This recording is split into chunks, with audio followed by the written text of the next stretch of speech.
come nighttime, people are deposited on the emergency department, either by ambulance or they drift in on their own, and they land in a bed somewhere, in a hall stretcher, in a hall chair. Sometimes they just sleep on the floor in the waiting room. And my job is essentially to make sure that nothing major is going on and keep them alive until morning. We have an expectation that anybody who is sort of picked up on the street, passed out, what have you, has an acute medical problem that needs to be addressed. And the only place available for that is the emergency room. Can you open your eyes for us? You're in the hospital. The sun comes up, we wake them up, see if they're still breathing. Most of the time they are talking. Sometimes we don't even see them leave, but very often they've urinated on themselves and then they stagger on out to the street. If they've come in maybe initially as a trauma, they've had their pants shredded and they trudge out like the Incredible Hulk. And sometimes we get a little word in with them to see what's going on, see if they desire some help with their intoxication or with their addiction problems. But most of the time, they're just on their way. You're dealing with sort of a subgroup that, for whatever reason, has lost control. It's self-medicated itself to a point of which it is no longer, this population is no longer able to take care of very basic needs. It's falling, their ability to go forward has fallen apart. And they're pretty much down on their luck. I mean, there's no other way to describe it. And we don't really have an option for people who are down on their luck in that respect. A heart attack is appropriate for an emergency room. A motor vehicle accident with bleeding, that belongs in an emergency room. Someone who is drunk does not necessarily need to be in an emergency room. 20% of people leaving the emergency department without being seen because the waits are too long. So you have someone who is a potentially paying patient, someone who maybe has an illness that is life-threatening, waiting for someone else to basically metabolize and sober up and leave and open up a bed. They're patients, but they're not. Okay? They need a place to sober up, to kind of get their wits back about them so they're not, in the middle of a street about to be hit by a car. But then they're discharged to the street. There is no real attempt to integrate them back into community. Whatever situation they had before they came in, they're just discharged back to that. So there's no aftercare, or there's minimal aftercare of these problems, and these problems become recurrent problems, and not only do they affect the patient themselves, but they affect the society at large. And then at the same time, you have the hospital itself that is always strapped for cash. At the time, they were collecting about 20% of all the bills that were sent out to the entire emergency department. So to me, in 2003, the solution was to create a detox center separate from the emergency department, a place where ambulances could take inebriates and where they'd wake up in a more nurturing environment. One of the problems we have is we're trained to do medicine, but a lot of the issues that we're facing over and over are really social. It really started pretty much right away as far as meetings go. I started a listserv February, March of 2003, and I just told various people about what my hopes were for this company, this Endorphin Power Company. And every Tuesday, I think it was, we'd have a meeting in the university hospital cafeteria. Initially maybe 10 people who were kind of interested in the problem, a police officer who I think was going for some medical training joined us, some medical students, some nurses. And through the year, more and more people came to the meetings. Every week I posted notes to a listserv to say what things we accomplished, what questions may have come up, how to progress the company. A lot of people were looking at this particular problem from different angles. I thought that trying to help with homelessness might be the answer, but then when I heard the ideas at Endorphin Power Company, they were trying to help people, stay sober and, be clean, and it just tied everything together. It was really what I was looking for, to make a difference. I mean, I knew that I wanted to do something, but I didn't know what exactly it was. I was looking for something. What's the right fit? And when I heard the ideas about, helping people and homelessness and helping people stay sober and clean, that was just what I was looking for. I mean, I hadn't even put the whole idea out there yet. It was just, I had like bits and pieces of what I was thinking about, and it was there. Around the end of the year of 2003, we were given this recreational vehicle by United Blood Services, so that was our first real big donation. And shortly after that, we basically discovered that there was this empty hospital called Charter Hospital, and we decided that would be great to be a detox center. We knocked on every door to get neighborhood support for it, and we also talked to realtors and made the discovery that it would cost $4.5 million, which we didn't have. So luckily at that time, Bernalillo County was also interested in buying Charter Hospital to relocate a rehab center called Sobering Services. And we decided, why don't we put our whatever we've got behind them. We knocked on all the doors again to get neighborhood support, and Bernalillo County eventually was able to make the purchase to create MATS, which is now a detox center. While that happened, while we were in the neighborhood, there was this church that's across the street from Matt's, and there was an offer made to Sam if he was interested in this building. They really liked the idea and the concept, so would he like to buy it? So the building was purchased shortly after that. So the building is now being remodeled, being turned into a community center. MATS, the detox center, helps people to get sober, and we help people to stay sober now. I think it's very important having this community center as part of the mix. But it has given our nonprofit volunteers a place to be creative. August 2004, I was in a meeting in the community who were interested in helping the homeless. The meeting was composed of government officials, nonprofit agencies, funders, as well as some folks in the general public like Ted Waterman.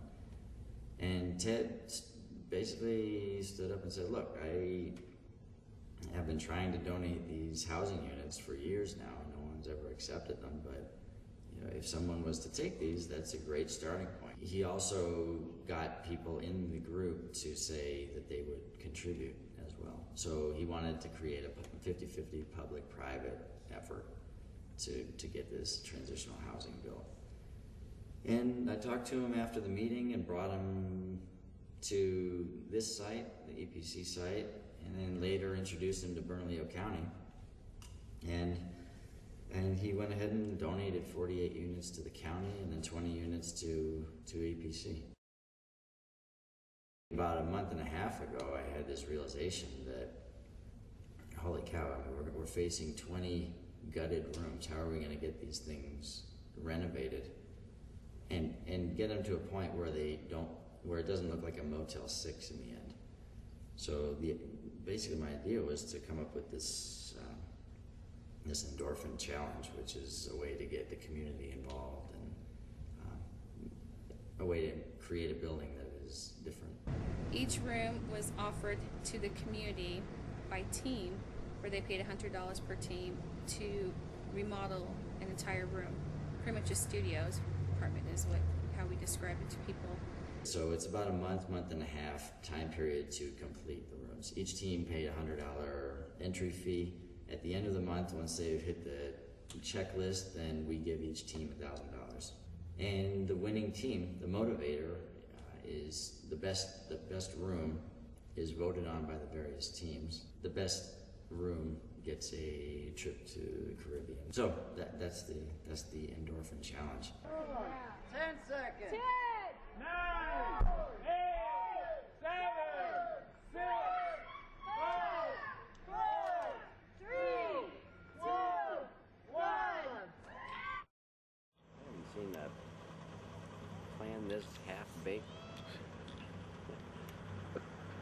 a long time.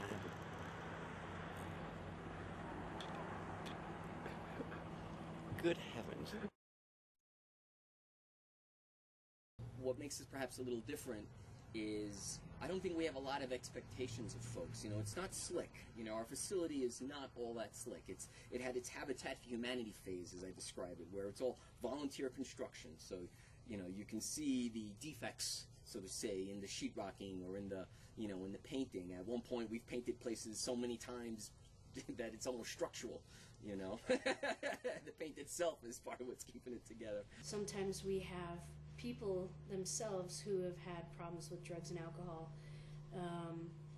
This is a community where they can be safe, where they can be sober, where they can learn how to live a sober life by making new friends. You're not labeled a certain type. Really, the door is open to anyone, especially when someone is going through recovery. They're always being labeled. They're trying to get back to their jobs, to their family, and so when they are around the people at EPC, they feel like they're connected. I came here, I just really like the vibe, the people, the mission. I have people in my family who've had alcohol problems, so that probably hit a chord with me to actually want to contribute to something that would help that problem. Something brought me here for a reason, and I just kind of, I like to observe things, and wasn't sure what to expect. And the more I found out about the place, mostly about the energy of the people here, everybody is, it drew me, it brought me back. You know, I enjoy being around positive people. I felt I had something to offer, and as part of my recovery, it's, you know, it's a personal journey. And the more I got involved, the more I liked it, the more committed I became, and then it just, I don't know anymore. It's, you know, something I like to do. From volunteers to people that participate in the different 12-step programs, and the volunteers range from doctors to students to just anyone who would like to help out people. It's great. It's a great environment. But everybody has different life experiences, so it's very interesting to have a group of people and have different ideas, different perspectives, that sort of thing. I like being part of something where I'm learning from other people, where someone shows me how to use a backhoe, you know, where someone is in a community garden and knows exactly the amount of water that a particular plant needs and how to adjust that. I mean, it sort of expands my horizons. There's something different about it. I mean, it's more like, it's not a job. It's more like volunteer work, doing good, not just for others, but for yourself.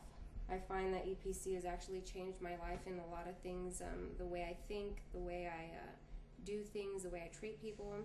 It's more like a family here. It's not, you know, just friends or coworkers or volunteers. You know, it's more like a family here. There are several things, from things like the NA meetings, the AA meetings, then there's yoga, there's several different dance classes, there's biking, rehab center project that's going on, there's a running club, there's a rock climbing club that meets every couple of weeks, there's hiking very often, so there's a lot of things and aside from just helping with work around here and learning how to do different things, so there's a lot to get involved with. They do offer meetings here from AA to Al-Anon.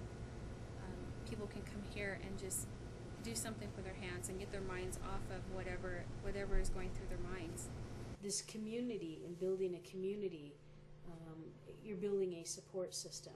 You're building your network of people to help if you're struggling. It's really, the place is like a magnet, you know. I find it to be a haven for me. You know, I could be out in the bars, I could be cruising the streets, I could be doing whatever it is that I do in my addictions, or I could be in recovery, but most of the time, you know, relapsing is one of my danger points, you know. and so I had to get involved in something that was just totally supportive of my recovery and me developing a healthy lifestyle, and something I've never committed to anything really in my life, you know, and so everything just kind of fell into place. I think it's your social group determines a lot of your activities, and you know, what we're trying to encourage in this center is people to get to socialize with people who aren't addicted. My hope is that with this detox community center cooperation, people will pass through the detox center, and then when they graduate, they can come across the street and get to know other individuals who are there to essentially provide them a more wholesome social environment.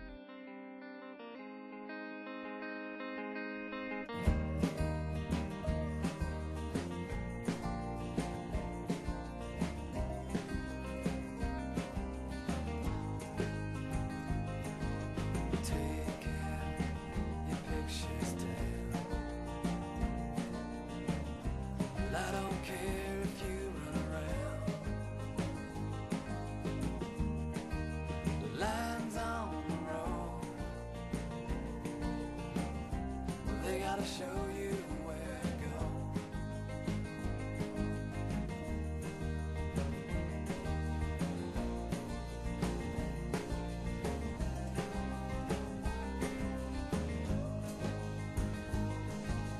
I'll always love the way you laugh. 'Cause in my face you're laughing at. The highway did call,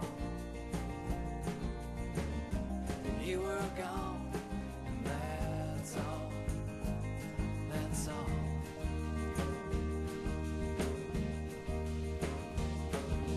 Emily, what you gonna be now, when you're all down to a matter of trust? Emily, what you gonna